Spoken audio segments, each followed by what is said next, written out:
അസ്സലാമലൈക്കും. ഇന്ന് ഞാൻ വന്നിട്ടുള്ളത് വളരെ സിമ്പിളായിട്ട് ചെയ്യാൻ പറ്റിയ ഒരു ക്യാരറ്റ് ഷേക്കിൻ്റെ റെസിപ്പിയായിട്ടാണ്.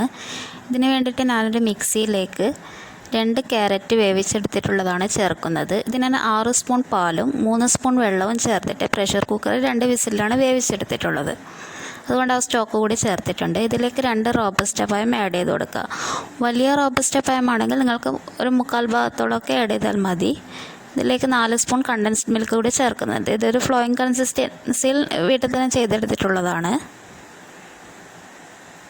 ഇനി ക്യാരറ്റ് വെള്ളത്തിലാണ് വേവിക്കുന്നതെങ്കിൽ വെള്ളം ഡ്രെയിൻ ചെയ്തെടുത്തിട്ട് ഉപയോഗിച്ചാൽ മതി. ഇതിലേക്ക് ഞാൻ 3 സ്പൂൺ പഞ്ചസാര ആഡ് ചെയ്യുന്നുണ്ട്.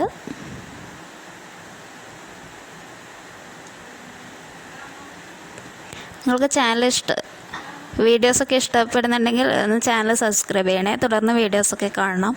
ഇനി ഇതിലേക്കൊരു 3/4 ടേബിൾ സ്പൂണോളം വാനില എസൻസ് ചേർത്തിട്ടുണ്ട്. വാനില എസൻസ് കൂടിപ്പോവരുത്, അപ്പോൾ ഒരു കയ്പ്പ് രസം വരാനുള്ള ചാൻസ് കൂടുതലാണ്. ഇനി ഇതിലേക്കൊരു 125 ml പാല് ചേർക്കുന്നുണ്ട്. ചിൽഡ് മിൽക്കാണ് ചേർക്കുന്നത്. ഇനി ഇതിലേക്കൊരു 8 ഐസ് ക്യൂബ്സ് കൂടി ചേർക്കുന്നുണ്ട്. ഇനി നിങ്ങൾ വെള്ളം ചേർക്കുന്നുണ്ടെങ്കിൽ ഐസ് ക്യൂബ്സിൻ്റെ എണ്ണം കുറച്ചിട്ട് എടുത്ത് ഉപയോഗിക്കണം. ഇതെല്ലാം കൂടി ഒന്ന് മിക്സിയിലിട്ടൊന്ന് അടിച്ചെടുക്കുക. ഇപ്പം നമ്മുടെ ഷേക്ക് റെഡി ആയിട്ടുണ്ട്. നല്ല അടിപൊളി ടേസ്റ്റ് തന്നെയാണ് കേട്ടോ. ഇത് റോബസ്റ്റ പഴത്തിൻ്റെ ആ ഒരു മണവും ടേസ്റ്റൊക്കെ വരുന്നതുകൊണ്ട് ഒരു പ്രത്യേക ഒരു രസം തന്നെയാണ് ഈ ഒരു റെസിപ്പി. ഞാൻ പിന്നെ ഇതിലേക്ക് ഒരു 1 drop butter scotch essence add ചെയ്യുന്നുണ്ട്.